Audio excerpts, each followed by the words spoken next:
हमारे चैनल में खुशामदीद। तो चलिए शुरू करते हैं आज की कहानी।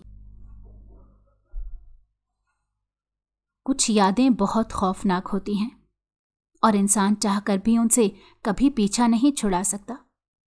मेरे पास भी ऐसी ही कुछ यादें हैं जो आज भी मेरे जहन में कुलबुलाती रहती हैं। मैं डरती हूं कि कहीं मेरी इन यादों का बैकग्राउंड कभी किसी को मालूम हो गया तो न जाने मेरे साथ क्या होगा। इन पछतावों भरी यादों से पीछा छुड़ाने का मेरे पास कोई तरीका नहीं है और मुझे लगता है कि मुझे आखिरी सांस तक इन पछतावों के नाक को बर्दाश्त करना ही पड़ेगा और ऐसे ही मेरी जिंदगी खत्म हो जाएगी। मेरा नाम लाइबा है। मैं वो लड़की हूं जिसने एक मिडिल क्लास घराने में आंख खोली। कहने को तो हमारा घर बार भी अपना था और अब्बा भी अच्छा खासा कमाते थे।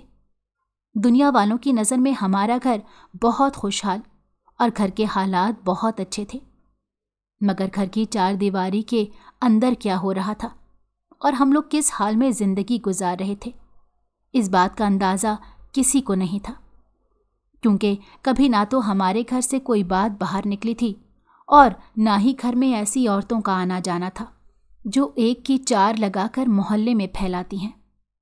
दरअसल इतना ज़्यादा कंट्रोल मेरी दादी की वजह से था। उन्होंने खुद भी मोहल्ले में किसी से ऐसे ताल्लुकात इस्तवार नहीं किए थे कि कोई उनकी घरेलू और निजी ज़िंदगी में दखल अंदाजी करता। आगे चलकर अपनी चारों बहुओं को भी दादी ने मुकम्मल तौर पर अपने कंट्रोल में रखा। हालांकि हम उस दौर में रहते थे जहां बच्चों की शादियां करने से पहले ही माँ बाप उन्हें अलग कर देने का इरादा कर लेते हैं, और जहां पर ऐसे माँ बाप नहीं होते तो वहां इस किस्म के फैसले खुद बच्चे अपने हाथों में रखते हैं। मगर हमारा घर तो इस जदीद ज़माने में भी पुराने रस्म और रिवाज को निभा रहा था। ये घर जो कि काफ़ी बड़ा और 2 मंजिलों पर मुश्तमिल था। दरअसल इस घर को मेरे दादा ने अपनी ज़मीन बेचकर बनवाया था। दादा और दादी के 4 बेटे ही बेटे थे, उनके यहाँ कोई बेटी नहीं थी। इसलिए दादा और दादी ने दूर अंदेशी से काम लेते हुए इतना बड़ा घर बनवाया था ताकि चारों बेटे शादियों के बाद भी एक ही घर में एक साथ रह सकें और किसी के पास ये बहाना ना हो कि इस घर में जगह नहीं है, इसलिए हम अलग होना चाहते हैं। मेरे अब्बा चारों भाइयों में दूसरे नंबर पर थे, इसलिए अपने बड़े भाई के साथ मिलकर दादा की दुकान संभालते थे। दादा की दुकान में ज़रूरियाते ज़िंदगी की तकरीबन हर चीज़ मिल जाती थी। हालांकि दुकान तो इतनी बड़ी नहीं थी, मगर इतने बड़े घर को चलाने के लिए काफ़ी थी। दादा दादी ने अपने चारों बेटों की तरबियत और परवरिश इस तरह से की थी कि वो चारों ही माँ बाप की मर्ज़ी के ख़िलाफ़ कुछ नहीं करते थे।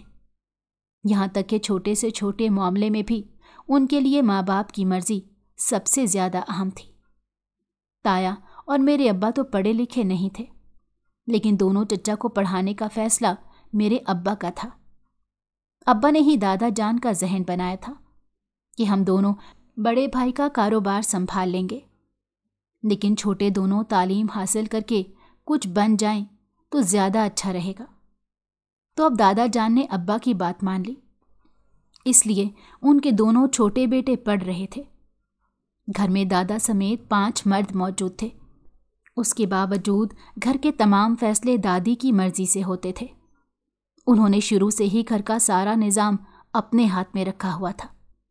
यहाँ तक कि घर में होने वाले अखराजात भी दादी जान अपनी मर्जी से करती थीं। दादा ने उन्हें ना तो कभी किसी बात से रोका था और ना ही वो दादी जान के किसी फैसले के खिलाफ जाते थे। यही वजह थी कि उनके चारों बेटे भी माँ की हर बात को अहमियत देते थे और कभी माँ के खिलाफ जाने का सोच भी नहीं सकते थे। वैसे भी माँ बाप और चारों बच्चों के अलावा उनकी ज़िंदगियों में किसी का भी इतना अमल दखल तो था नहीं, क्योंकि दादा और दादी जान के ज़्यादातर रिश्तेदार दूर के इलाकों या देहात वगैरह में रहते थे, और जब से दादा जान गांव छोड़कर आए थे तो उन्होंने अपने आप को सिर्फ अपने कारोबार और बीवी बच्चों तक महदूद कर लिया था। और ऐसा करने की वजह भी यही थी कि उनकी निजी जिंदगी में कोई मुदाखलत ना कर सके। वक्त गुजरता गया और दादी ने ताया अब्बू की शादी का फैसला किया और उनके लिए लड़की देखने लग गईं। काफ़ी छानबीन और रिश्ते देखने के बाद उन्हें एक लड़की बहुत पसंद आई। पास के घर वाले भी अच्छे लगे थे, लेकिन एक दफ़ा से वहाँ दादी को अपने दोनों बेटों के लिए 2 लड़कियां पसंद आ गई थी। लेकिन मसला ये था कि दादी जान एक घर से 2 बेटियां ब्याह कर लाने के हक में नहीं थी, क्योंकि उन्हें ऐसा लगता था कि इस तरह अगर किसी एक बेटे और बहू के दरमियान कोई मसला बनता है तो दूसरे की ज़िंदगी भी खुद ब खुद ख़राब हो जाती है। लेकिन उनका दिल आ गया था कि वो नवाब साहब के घर से उनकी दोनों बेटियों को अपने घर की बहुएं बनाएं। इस मामले में दादा जान ने दादी को मशवरा दिया कि ज़रूरी नहीं है जो खदशात हमें हों वो हकीकत भी हो जाए, क्योंकि लोग तो एक घर से बेटियां लेना ज़्यादा पसंद करते हैं ताकि दोनों बहनें मिलजुल कर रहें। इस तरह भाई भी अलग अलग नहीं होते। ये बात दादी जान के दिल को लग गई तो उन्होंने फौरन दोनों बेटों का रिश्ता उस घर में भेज दिया। आगे से हमारे नाना नानी को भी इस रिश्ते से इनकार करने की कोई वजह नहीं मिली, क्योंकि रिश्ता वाकई बहुत अच्छा था। दोनों लड़के अपना कारोबार संभाल रहे थे, घर बार भी अपना था। लड़कियों के माँ बाप को और क्या चाहिए होता है। इस तरह मेरी अम्मा और खाला एक ही वक्त में एक ही घर में ब्याह कर आ गईं। अम्मी और मेरी खाला तो दोनों बहनें थीं, इसलिए आपस में मिलजुल कर रहने लगीं। घर के काम भी दोनों मिल बांट कर लेती थीं और एक दूसरे का ख्याल भी रखती थीं। ऊपर से दादी जान ने अपनी दोनों बड़ी बहुओं को अपनी मर्जी के मुताबिक ढाल लिया था। अम्मा और ताई अम्मी को अपने इस नए घर के माहौल और तौर तरीके सीखने में ज़्यादा वक्त नहीं लगा, इसलिए दोनों शुरू से ही सास की नज़र में अच्छी बन गई।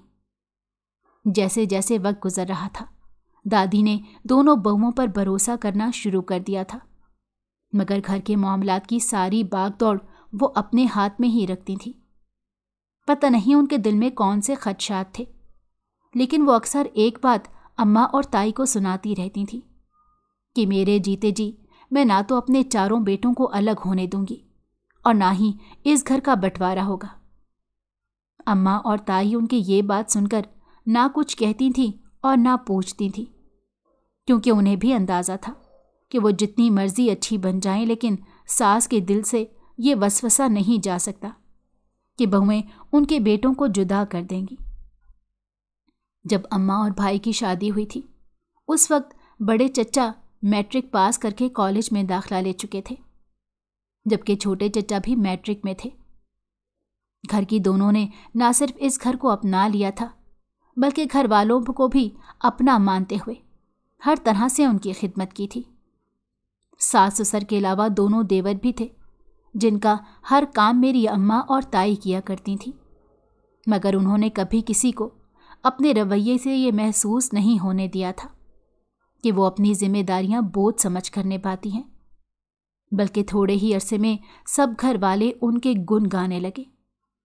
दादी भी खुश थी कि उनका इंतखाब गलत साबित नहीं हुआ, मगर जैसे जैसे वक्त गुजर रहा था उन्हें फिक्र होने लगी कि अब तीसरी बहू पता नहीं कैसी आएगी, कहीं ऐसा ना हो कि घर का शीराजा बिखर जाए।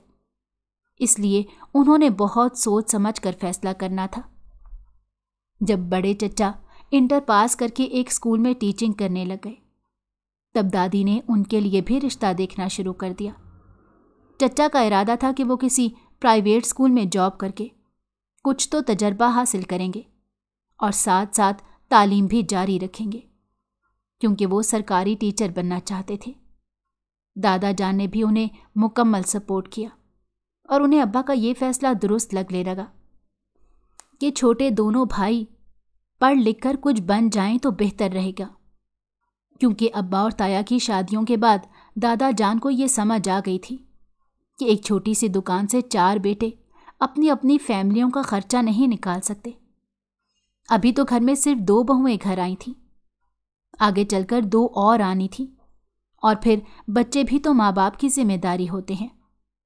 इसलिए दादा जान भी अब चाहते थे कि बड़े चचा की सरकारी नौकरी हो जाए और छोटे चचा भी पढ़ लिख कर कामयाब हो जाएं, ताकि सब अपनी अपनी जिंदगी सुकून के साथ गुजारने के काबिल बन जाएं।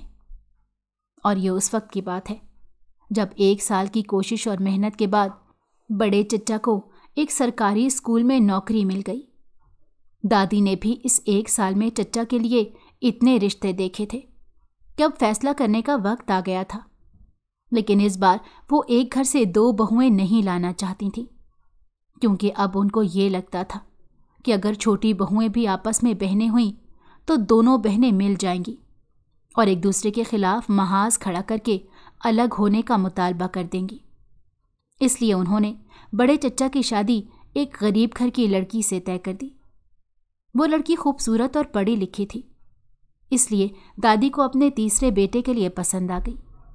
वैसे भी दादी दूर अंदेश और मामला फहम जरूर थी, लेकिन लालची और चालाक किस्म की औरत नहीं थी।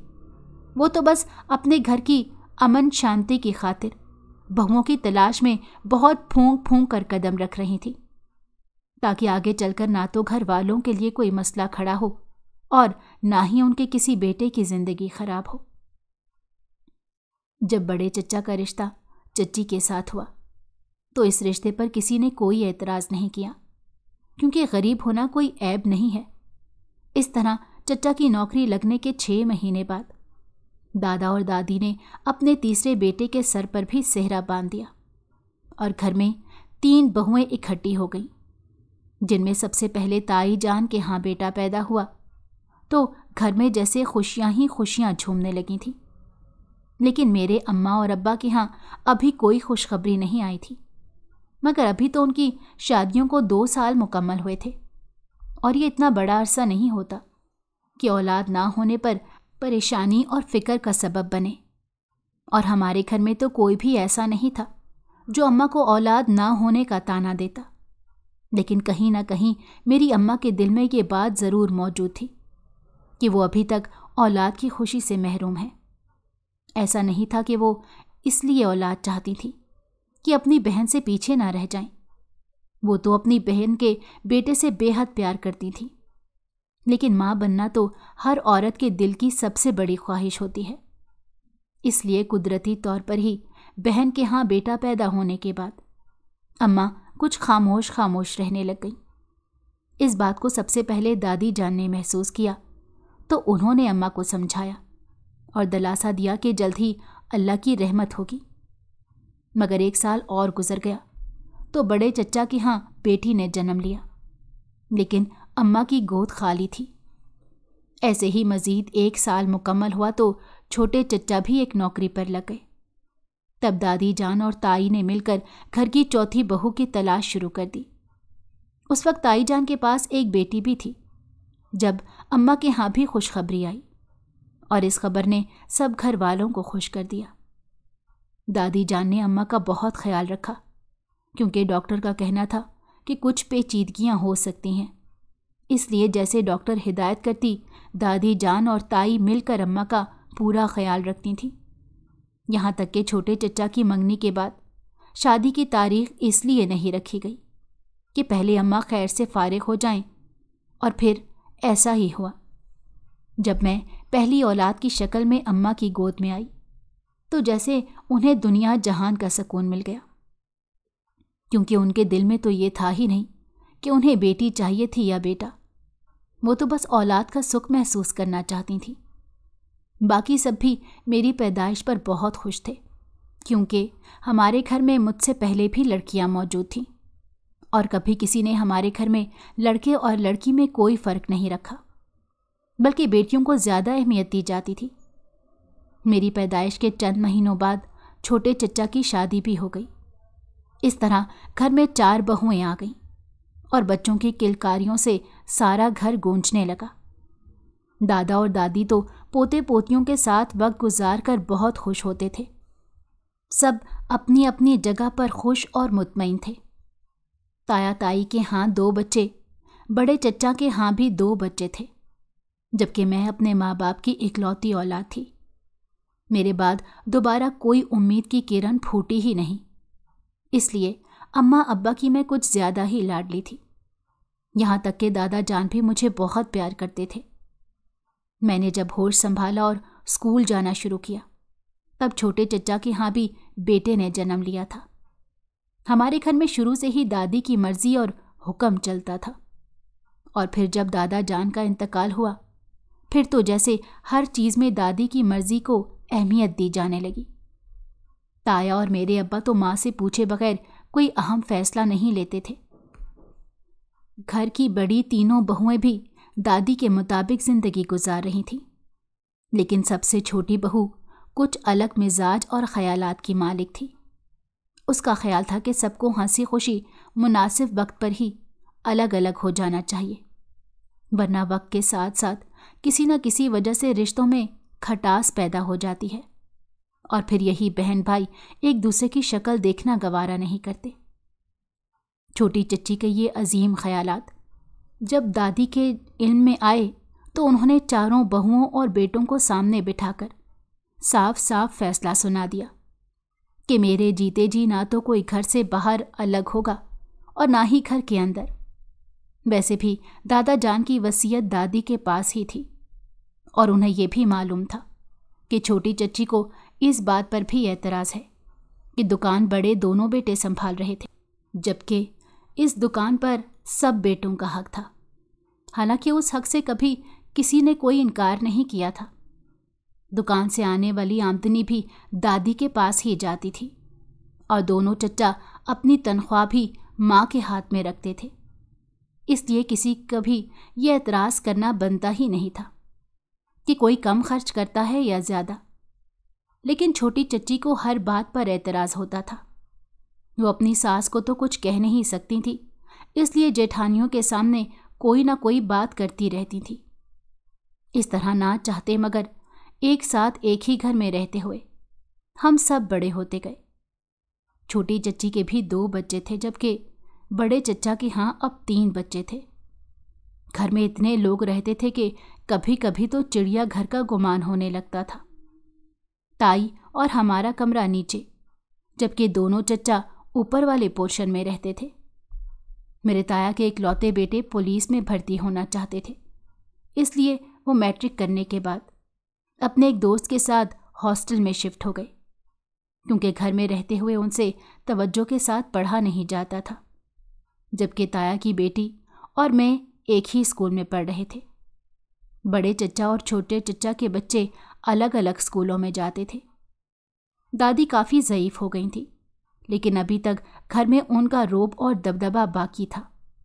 हालांकि उन्होंने कभी किसी को नाहक नहीं सताया था और ना ही किसी बात से रोकती टोकती थी। बस उनके कुछ उसूल थे और वो ये चाहती थी कि उनके बच्चे एक साथ रहें, और ऐसा हो भी रहा था। लेकिन हकीकत तो ये थी कि अब एक घर में गुजारा मुश्किल होता जा रहा था।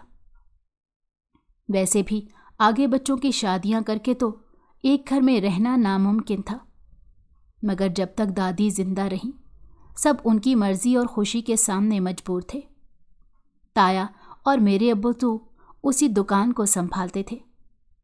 मैं अम्मा अब्बा की इकलौती बेटी होने की वजह से काफ़ी लाडली भी थी, लेकिन अब हमारे माली हालात इतने अच्छे नहीं थे जैसे पहले हुआ करते थे, क्योंकि दुकान वहीं की वहीं थी। ना तो कभी हालात ने इस बात की इजाज़त दी कि अब्बा और ताया दुकान का काम बढ़ा सकते, और ना ही बचत का कोई सीन था।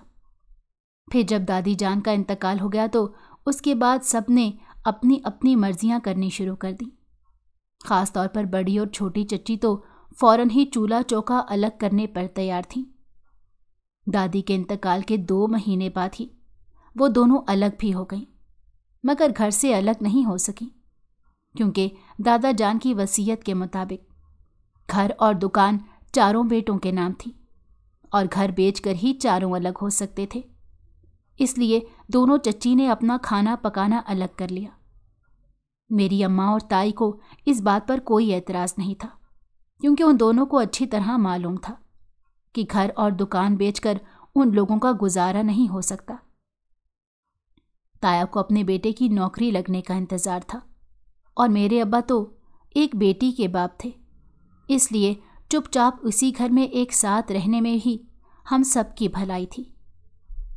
मैं उस वक्त मैट्रिक में थी जब दादी का इंतकाल हुआ। मैं आगे पढ़ना चाहती थी और पढ़ाई में अच्छी भी थी, लेकिन जिस कॉलेज में मुझे एडमिशन चाहिए था वहाँ मेरा दाखिला होना और वहाँ पढ़ाई की अखराजात अफोर्ड करना हमारे बस से बाहर था। अब्बा ने मुझे कहा था कि अगर मैं स्कॉलरशिप का इम्तहान पास कर लूँ तो वो मुझे कॉलेज में दाखिले से नहीं रोकेंगे। अब मेरे पास स्कॉलरशिप के सिवा कोई और उम्मीद भी नहीं थी, इसलिए मैंने दिन रात मेहनत की और मुझे स्कॉलरशिप पर शहर के बहुत अच्छे कॉलेज में दाखिला मिल गया। मैं बहुत खुश थी, अम्मा अब्बा भी खुश थे, मगर अब मुझे इस बात का एहसास नहीं था कि ऐसी जगह पर सरवाइव करने के लिए सिर्फ स्कॉलरशिप काफ़ी नहीं होती, क्योंकि जब मैंने कॉलेज जाना शुरू किया तो मुझे अंदाज़ा हुआ कि कॉलेज में ज़्यादातर लड़कियां ऐसी थीं जो बहुत अच्छे घरों से ताल्लुक़ रखती थीं। इसलिए शुरू में मुझे बहुत अजीब लगता था और मैं अपने आप को उन सब के दरमियान मिसफिट महसूस करती थी। लेकिन जब मेरी अच्छी कारकर्दगी की बदौलत प्रोफेसर मुझे पसंद करने लगे और मेरी तारीफ़ करने लगे तो मुझे बहुत अच्छा लगता था। मैं पढ़ने में बहुत अच्छी थी, इसलिए मैंने अपनी इस खूबी को पैसे की कमी की जगह भी पूरी करने की पूरी कोशिश की। मैं चाहती थी कि मेरा रिज़ल्ट अच्छे से अच्छा बनता जाए और मैं अपनी मेहनत के बलबूते पर अपना एक नाम और मुकाम बना सकूं। इसलिए कॉलेज के पहले साल तो मैंने ना किसी से दोस्ती की और ना ही किसी और चीज़ में दिलचस्पी ली। मुझे तो बस हर वक्त यही फिक्र पड़ी रहती थी कि फ़लाँ टेस्ट में मेरे अच्छे नंबर आने चाहिए। ख़ास तौर पर इम्तहान के दिनों में मुझे अपना भी होश नहीं रहता था और इसी मेहनत के नतीजे में जब मुझे फ़र्स्ट ईयर का रिज़ल्ट मिला तो खुशी की इंतहा नहीं रही, क्योंकि मैंने कॉलेज में टॉप किया था और उसी रिज़ल्ट की बुनियाद पर मेरी स्कॉलरशिप में भी इजाफा हो गया। अम्मा और अब्बा बहुत खुश थे और उन्हें मुझ पर फ़ख्र था। वो चाहते थे कि मैं इसी तरह आगे बढ़ती रहूं और अपने पैरों पर खड़ी हो जाऊं। मैं भी अपने माँ बाप की आंखों में बसे ख्वाबों को जानती थी, इसलिए मेरी ज़िंदगी का मकसद उस वक्त बस उन ख्वाबों की ताबीर हासिल करना ही था। लेकिन मुझे ये अंदाज़ा नहीं था कि मैं अपनी आंखों में कोई और ख्वाब सजा लूँगी और उनके पीछे भागते भागते मुझे एक सराब का सामना करना पड़ेगा। इस कॉलेज में जाने से पहले मैंने सिर्फ अपने घर की महदूद सी दुनिया देखी थी, जहाँ पर मेरी दादी के बनाए हुए उसूलों ने सबकी ज़िंदगी को बहुत आसान कर रखा था। मुझे तो अंदाज़ा भी नहीं था कि दुनिया में कैसे कैसे लोग मौजूद हैं और दुनिया कहाँ से कहाँ जा रही है। मुझे जब कॉलेज में पढ़ते हुए दूसरा साल शुरू हुआ, इस सारे अरसे में ऐसा बहुत कुछ मैंने देखा जो मेरे लिए बिल्कुल नया था, बल्कि मेरे होश उड़ा देने के लिए भी काफ़ी था। मैं तो जानती ही नहीं थी कि दुनिया में इस कदर रंगीनियाँ और मौज मस्ती है। मेरे लिए तो पढ़ाई ही ओढ़ना बिछोना थी। लेकिन कहते हैं कि संगत की रंगत इंसान पर ज़रूर चढ़ती है। मेरे साथ भी कुछ ऐसा ही हुआ। मैंने कॉलेज में ना तो कभी किसी से ज़्यादा बातचीत की थी और ना ही दोस्ती करने की कोशिश की थी। मैं अपने काम से काम रखती थी। हाँ, अगर कोई मुझसे किसी किस्म की मदद मांगता तो मैं इनकार नहीं करती थी। लेकिन कॉलेज के सेकेंड ईयर में मेरी दोस्ती नीलम से हुई, जिसके लिए पहल भी उसी ने की थी। दरअसल नीलम का ताल्लुक एक अपर मिडिल क्लास फैमिली से था, बल्कि मेरे नज़दीक तो वो मुझसे काफ़ी ज़्यादा अमीर लड़की थी, क्योंकि अब हमारे हालात तो पहले जैसे बिल्कुल भी नहीं रहे थे और नीलम अपने माँ बाप की इकलौती बेटी थी। इकलौती तो मैं भी थी, मगर फ़र्क ये था कि मेरे घर में मेरे अलावा भी बहुत से लोग थे जिनकी जिम्मेदारियां अम्मा और अब्बा पर थीं, जबकि नीलम अपने माँ बाप के साथ शहर के पोश इलाके में रहती थी। उसकी सारी सरगर्मियां बिल्कुल अमीरों जैसी थी। वो वैसे भी बहुत खूबसूरत और नाजो अदा रखने वाली लड़की थी। उसके पास हर चीज़ बहुत कीमती और खूबसूरत होती थी। उससे दोस्ती के बाद ही मुझे पता चला कि उसके वालिद एक मल्टीनेशनल कंपनी में मैनेजर की जॉब करते हैं। और उन्होंने अपनी इकलौती बेटी को बहुत अच्छा लाइफस्टाइल दे रखा है। शुरू शुरू में मुझे लगता था कि नीलम कुछ बिगड़ी हुई लड़की है, क्योंकि वो अमीर घराने से नहीं थी, मगर उसका रहन सहन और तौर तरीके बिल्कुल अपर क्लास फैमिली की लड़कियों जैसे थे। और यकीनन ये सब भी उसकी सोसाइटी में रहने की वजह से ऐसा था। मुझसे नीलम की दोस्ती हुई तो मुझे उसके बारे में काफ़ी गलत फहमियाँ थी, वो दूर होने लगी। मैंने महसूस किया कि नीलम बहुत अच्छी लड़की है और उसके भी कुछ ख्वाब हैं। हालांकि वो बहुत अच्छी ज़िंदगी गुजार रही थी, मगर इससे भी ज़्यादा अच्छा लाइफस्टाइल उसे चाहिए था। खूबसूरत और स्टाइलिश होने की वजह से कॉलेज के कई लड़के उसे देख देख कर ठंडी आहें भरते थे। खूबसूरत तो मैं भी थी, लेकिन मेरा हुलिया ऐसा नहीं था। मैं तो सर पर लंबी सी चादर ओढ़कर कॉलेज जाती थी, और कॉलेज टाइम में भी दुपट्टा मेरे सर से नहीं उतरता था, जबकि बाकी लड़कियां तो ऐसे लगता था जैसे फैशन शो में आई हुई हैं। जैसे जैसे नीलम के साथ मेरी कुर्बतें बढ़ती जा रही थीं, मुझे अपना आप और अपना लाइफस्टाइल बहुत बोरिंग लगने लगा। मुझे तो ऐसा लगने लगा जैसे हमारी ज़िंदगी में कुछ ऐसा है ही नहीं जो बहुत अच्छा हो, बल्कि अब तो कभी कभी मुझे अपने घर के माहौल से भी सख्त चिढ़ महसूस होती थी। अम्मा मेरे रवैये में आई हुई इस तब्दीली को महसूस तो कर रही थी, लेकिन वो ये समझती थी कि मुझ पर पढ़ाई का ज़्यादा बोझ है और घर के माहौल की वजह से मैं ठीक से पढ़ नहीं पाती, इसलिए कुछ चिड़चिड़ी सी होती जा रही हूँ। मगर उन्हें इस बात का तो अंदाज़ा नहीं था कि अब मेरे ख्वाब बदलने लगे थे। मुझे पढ़ लिख कर बहुत ज़्यादा मेहनत करने के बाद कोई नौकरी नहीं चाहिए थी, बल्कि अब मेरा दिल चाहता था कि मेरे पास एक खूबसूरत सी गाड़ी हो और बेहतरीन किस्म का लाइफस्टाइल हो। मैं अपनी ज़िंदगी बिल्कुल अमीरों की तरह किसी बंगले में गुजारना चाहती थी, जहाँ से निकलकर मैं सीधी किसी शॉपिंग मॉल में चली जाऊँ और मुझे ये फिक्र ना हो कि मैंने कितना खर्च करना है और कहाँ पर खर्च करना है। लेकिन मैं अपने इन ख्यालात का इजहार ना तो अम्मा से करती थी और ना ही अपनी किसी कज़न से। मैंने इस बारे में कोई बात नहीं की थी। हाँ, लेकिन नीलम ये सब कुछ जानती थी, और हकीकत तो यही थी कि नीलम ने ही मुझे इस तरह का बनने पर उकसाया था। उसका कहना था कि मैं अपनी खूबसूरती और जवानी को ज़ाया कर रही हूँ, क्योंकि मुझे मेरी खूबसूरती की वजह से बहुत सारे ऐसे मौके मिल सकते हैं जिनसे मैं रातों रात अमीर हो सकती हूँ।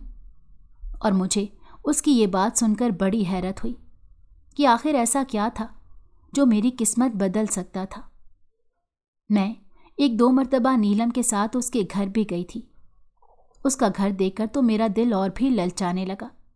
हालांकि वो किसी बहुत बड़े बंगले में नहीं रहती थी, लेकिन हमारे घर से काफ़ी बड़ा घर था उसका, और उसमें दुनिया जहान की हर खूबसूरत चीज़ मौजूद थी।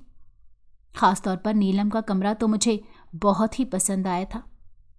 उसके कमरे में इतना नर्म और मुलायम कारपेट भी बिछा हुआ था और एसी भी मौजूद था। मैंने तो अपनी सारी ज़िंदगी में कभी ये सोचा भी नहीं था कि मैं भी कभी ऐसे घर में रह सकती हूँ जहाँ पर ये सब सहूलतें और आसाइशें हों। और अब वाकई लगने लगा था कि जैसे अब तक की ज़िंदगी तो मैंने बेकार ही गुजार थी, मगर अब मुझे भी वो सब कुछ चाहिए था जो मेरा हक था। इंटर के इम्तहान होने तक मेरे दिलो दिमाग से डॉक्टर बनने का ख्वाब भी निकल चुका था, और मैंने अपने लाइफस्टाइल को चेंज करने की कोशिशें भी शुरू कर दी थी। अम्मा से कह कहकर पैसे लेती और फिर बिना सोचे समझे खर्च कर देती थी। मुझे अच्छे अच्छे कपड़े चाहिए थे और अच्छे वाला मोबाइल भी चाहिए था।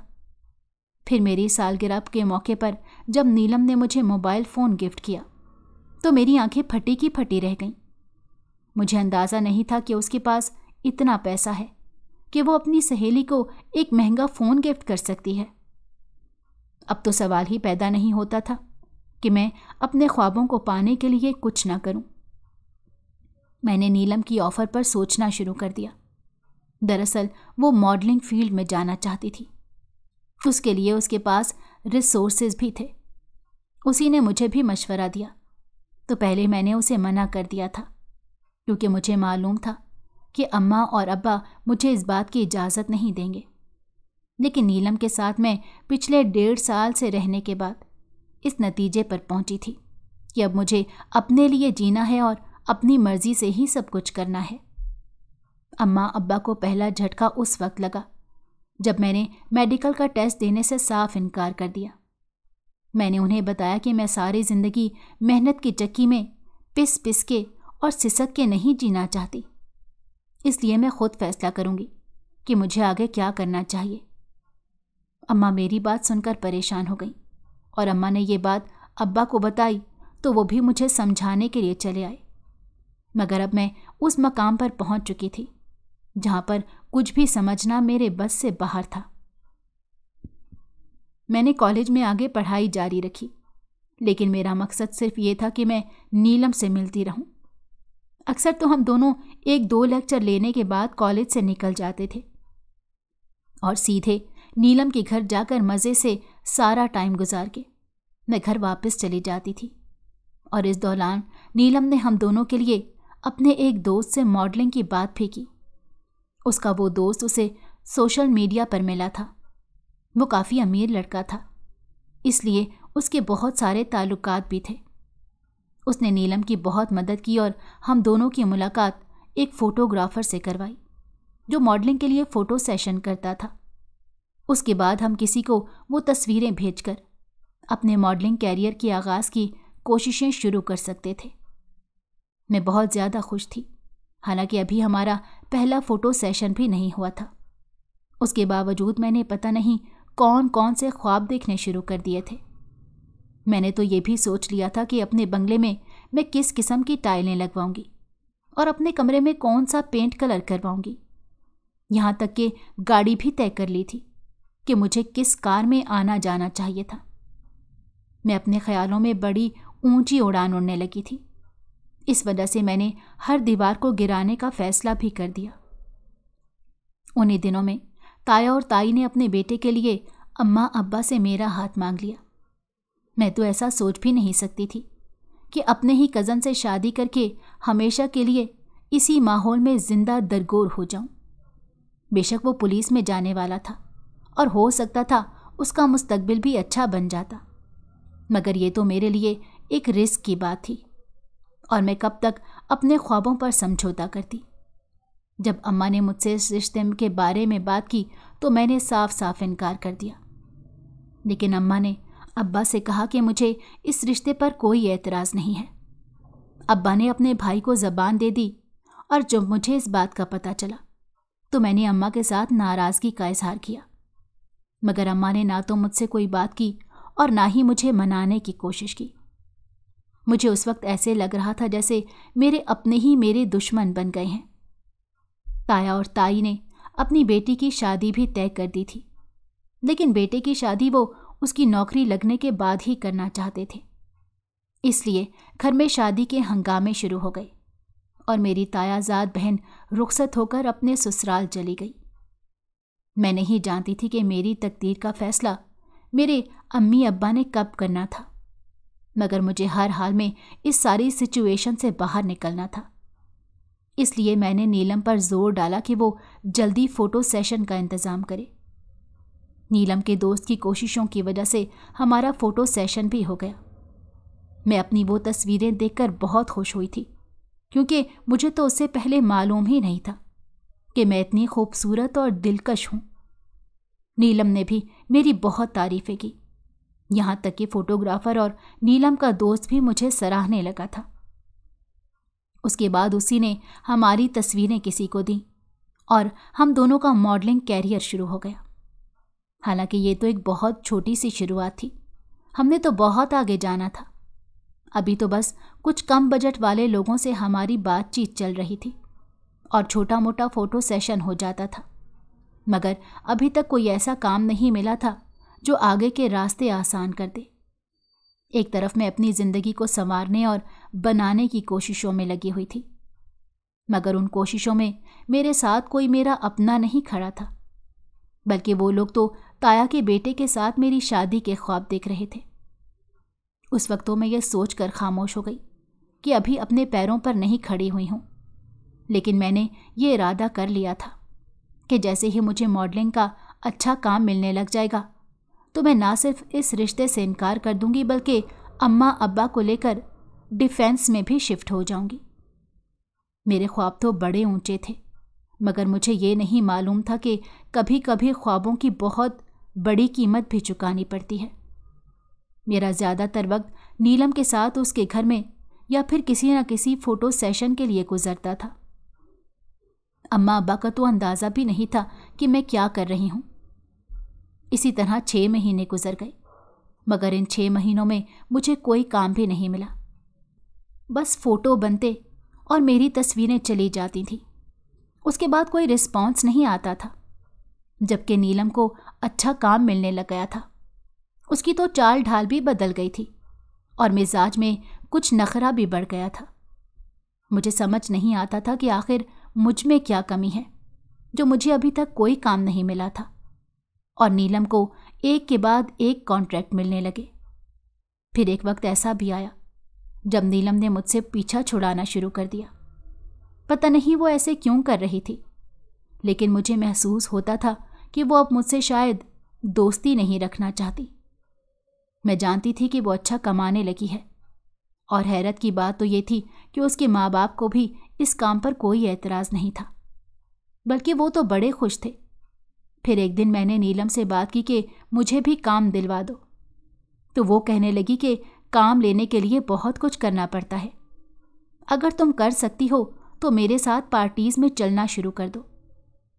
ये सुनकर मैं कुछ परेशान हो गई, क्योंकि पार्टियां अक्सर रात में होती थीं। तब नीलम ने बताया कि कुछ पार्टियां दिन के टाइम भी होती हैं, अक्सर लंच वगैरह पर, या फिर चाय का एहतमाम किया जाता है। तो मैं खुश हो गई, क्योंकि ये तो मेरे लिए आसान था। इस तरह मैंने नीलम के साथ पार्टियों में जाना शुरू कर दिया। लेकिन मुझे वहाँ का माहौल बड़ा अजीब लगता था। लड़के लड़कियाँ इतने खुले माहौल में एक दूसरे के साथ वक्त गुजारते थे कि मुझे उलझन होने लगी थी। फिर एक दिन एक बहुत बड़ी पार्टी में नीलम के साथ मैं गई थी और एक तरफ बैठी पार्टी की रंगीनियाँ देख रही थी कि अचानक एक आदमी मेरे पास आया जो हुलिये से कोई गुंडा लग रहा था। वो मुझे कहने लगा कि मेरे साथ चलो, तुम्हें मैं काम दिलवाता हूँ। मैं घबरा गई, लेकिन पास बैठी लड़की ने मुझे मशवरा दिया कि अगर इसकी बात मान लोगी तो वाकई तुम्हें काम भी मिल जाएगा और तुम एक बड़ी मॉडल बन सकती हो। ये सुनकर तो मैं फ़ौरन उसके साथ चली गई। वो मुझे एक कमरे में ले गया जहाँ पर काफ़ी मशहूर मॉडल बैठा हुआ था। उसे देखकर तो मैं हैरान हो गई और मुझे लगा कि शायद अब मुझे भी काम मिल जाएगा। उसने मुझे फ़ोटो सेशन की ऑफ़र की तो मैं घबरा गई कि मेरे पास तो इतने पैसे भी नहीं थे। तब वो कहने लगा कि पैसों की फ़िक्र ना करो, बस फ़ोटो सेशन कराओ और अपनी किस्मत चमका लो। मैंने उसके कहने के मुताबिक फ़ोटो सेशन करवाया और फिर उससे पूछा कि मेरा काम कब तक हो जाएगा। तब वो बड़े अजीब अंदाज में कहने लगा कि काम तो कल से शुरू हो सकता है, लेकिन उसके लिए तुम्हें सबसे पहले मुझे खुश करना होगा, और उसके बाद कुछ लोग और भी हैं। ये सुनते ही मेरे कदमों के नीचे से ज़मीन निकल गई और मैंने साफ इनकार कर दिया और पार्टी छोड़कर सीधी अपने घर चली गई। मैं सोच भी नहीं सकती थी कि मॉडलिंग की दुनिया में ये सब कुछ होता है, और हैरत थी कि नीलम ये सब कुछ कर रही थी। लेकिन मैं कभी भी इतना नहीं गिर सकती थी कि पैसों की खातिर अपनी इज्जत का सौदा कर लूं। फिर मैंने नीलम से दोस्ती और ये सब कुछ छोड़ने का फैसला कर लिया। लेकिन अगले दिन मुझे एक फ़ोन आया कि तुम्हारी तस्वीरें हमारे पास हैं और हम जैसे चाहें उनका इस्तेमाल कर सकते हैं, इसलिए हमारी बात मान लो। और साथ ही मुझे एक तस्वीर भी मौसूल हुई जिसमें शक्ल तो मेरी थी, लेकिन जिस्म मेरा नहीं था, और वो देखकर मेरे कदमों के नीचे से ज़मीन निकल गई। उस वक्त मुझे समझ आया कि गलत रास्ते पर चलने का नतीजा क्या होता है, लेकिन मैं अपने माँ बाप से भी बात नहीं कर सकती थी। फिर मैं इतनी परेशान थी कि मुझे कुछ समझ नहीं आ रहा था। अचानक से मुझे अपने तायाजाद कज़न और होने वाले शौहर का ख्याल आया। मैंने उसे पहली मर्तबा ज़िंदगी में कॉल की थी और वो बहुत खुश हुआ था, लेकिन मैंने उसे सब कुछ बता दिया तो उसने मुझसे कुछ तफसीलात मांगी और कहा कि तुम पहले भी हमारी इज्जत थी और अब तो मुझसे मंसूब हो, इसलिए फिक्र मत करो, सब ठीक हो जाएगा। मैं बहुत परेशान थी। मुझे ये भी डर लग रहा था कि कहीं मेरा कज़न अब्बा को ये बात ना बता दे, या फिर पता नहीं वो शादी के बाद मेरे साथ क्या करेगा। लेकिन उसने मेरी फ़ोन कॉल के बाद मुझसे मुकम्मल राब्ता रखा। हर दूसरे तीसरे दिन फ़ोन करके मुझसे मेरी खैरियत भी पूछता था। ऐसे ही वक्त गुजरने लगा, मगर उसके बाद ना तो मुझे कभी कोई फ़ोन आया और ना ही किसी ने कोई उल्टी सीधी बात की। आज इस बात को भी 3 साल गुजर चुके हैं। मेरा कज़न, जो अब मेरा शौहर भी है, वो बहुत अच्छी जॉब पर हैं और उनको एक बहुत आलीशान घर और गाड़ी भी मिल गई है। मैं शुक्र अदा करती हूँ कि अल्लाह ने मुझे एक दलदल में फंसने से बचा लिया और मेरे हम सफ़र ने मेरी इज्जत की लाज रखी। मेरे अम्मा अब्बा और ताया ताई भी हमारे साथ ही रहते हैं, जबकि दादा का घर सेल करके ताया जान ने सबको उनके हिस्से भी दे दिए। मैं ये बात समझ चुकी हूँ कि कभी कभी हम शराब के पीछे भागते हुए ये भूल जाते हैं कि इंसान की किस्मत में जो और जितना लिखा होता है उसे उतना ही मिलता है, और मैं उसकी एक जिंदा मिसाल हूँ। आप सबको मेरी कहानी कैसी लगी, कमेंट में अपनी कीमती राय का इजहार ज़रूर करें। अगर आपको हमारी कहानी पसंद आई हो तो हमारे चैनल को लाइक करें और सब्सक्राइब कर दें। बेल नोटिफिकेशन को भी ऑन कर दें ताकि हमारी आने वाली हर मज़ेदार कहानी आपको वक्त पर मिलती रहे।